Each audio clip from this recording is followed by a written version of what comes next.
To be honest, now I'm very mixed with everything. But originally, I guess coming from the rugby background and stuff, I was far more a kind of smash and grab kind of guy, and I'd normally just secure a takedown, take them down, pound them, and just try to get the victory like that. And then, you know, it's okay early on in your career because you can overwhelm people a lot and get the stoppages. But later on in your career, it gets a lot more harder when you find far more talented people. They kind of always find a way of surviving and getting through. So it gets harder and harder to kind of do that kind of technique.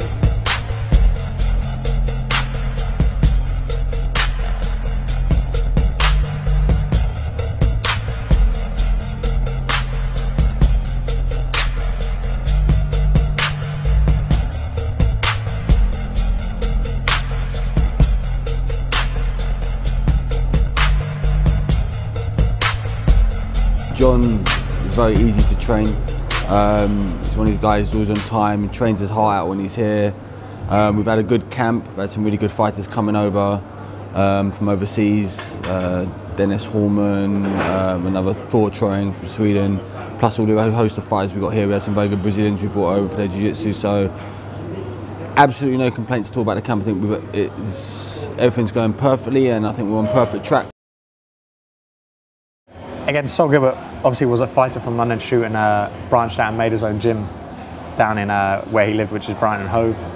So kind of before I signed my UFC contract, just the level of competition was getting a little bit higher. I needed slightly more intense coaches and slightly better sparring partners. So that's kind of why I made the transition up to London Shoot. You know, him being originally a member of here as well, so made it a lot easier to come up here and kind of fit in and get along with everyone.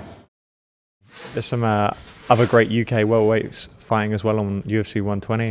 Dan Hardy being one, he's going to face off against Carlos Condit, and you know, I really think Hardy has all the tools to beat someone like Condit, and you know, he's always very impressive in all his fights, and I think he's a great ambassador for the UK MMA scene, you know, and he's definitely leading the way in the welterweight division. So he's someone to look up to and follow, I think.